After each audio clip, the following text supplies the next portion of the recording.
J'ai coupé des petits papiers sulfurisés au préalable pour pouvoir y déposer une cuillère de chocolat. On appuie légèrement pour égaliser.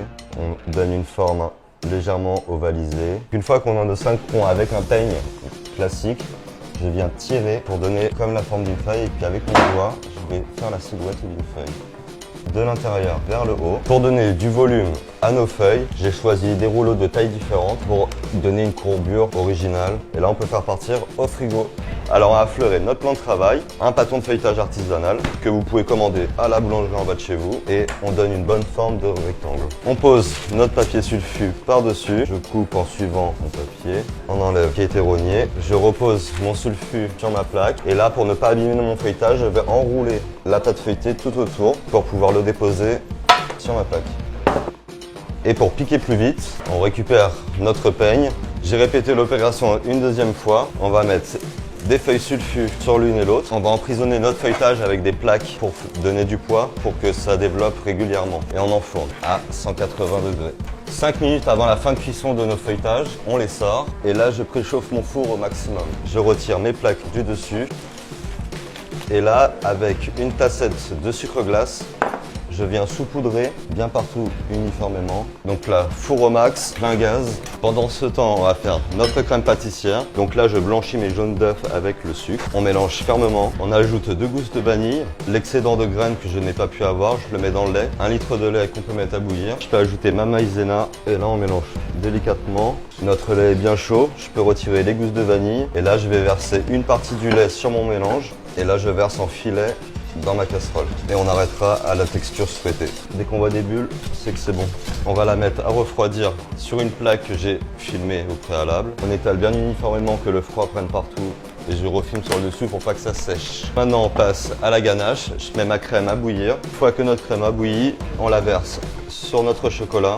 On continue de mélanger jusqu'à temps que notre chocolat soit bien fondu, qu'on ait un mélange bien lisse. Donc on réserve notre ganache.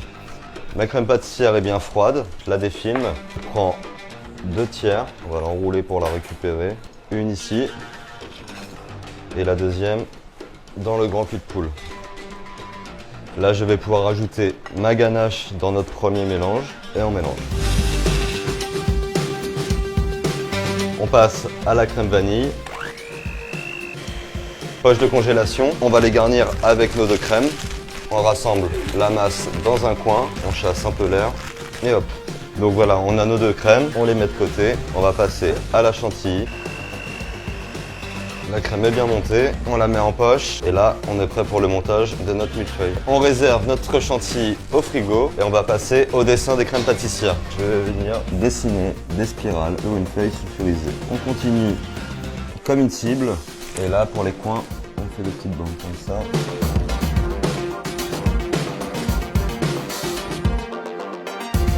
Donc avec un deuxième papier sulfurisé de la même taille, je viens par-dessus et là avec ma main, je vais appuyer et chasser l'air en même temps. Bien plat, bien uniforme et au congélateur. Voilà notre belle plaque de millefeuille caramélisée. Et là, on va détailler des bandes. Faites attention de bien utiliser un couteau scie pour pas casser notre feuilletage. Et là, on coupe des bandes régulières. Regardez-moi ça comme il brille. On passe à notre plaque de crème pâtissière et on découpe les mêmes bandes. C'est parti pour l'assemblage de notre millefeuille.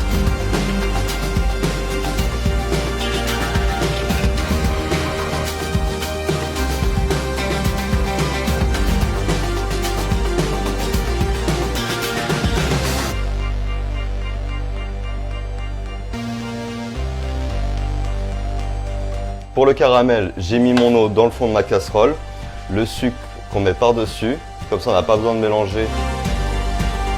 Donc là on a notre caramel qui a une belle couleur. Je vais stopper la cuisson dans un bol d'eau froide.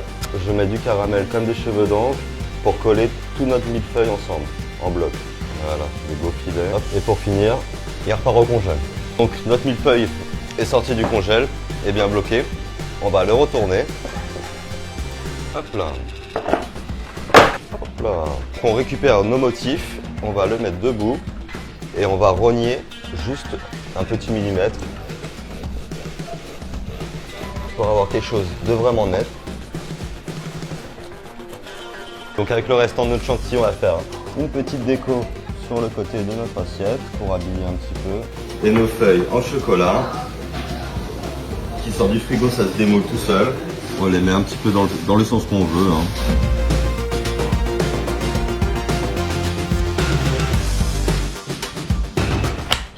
Bon, en tout cas, ça se coupe très bien. Hop. Sympa. Est-ce qu'il est bon ce millefeuille?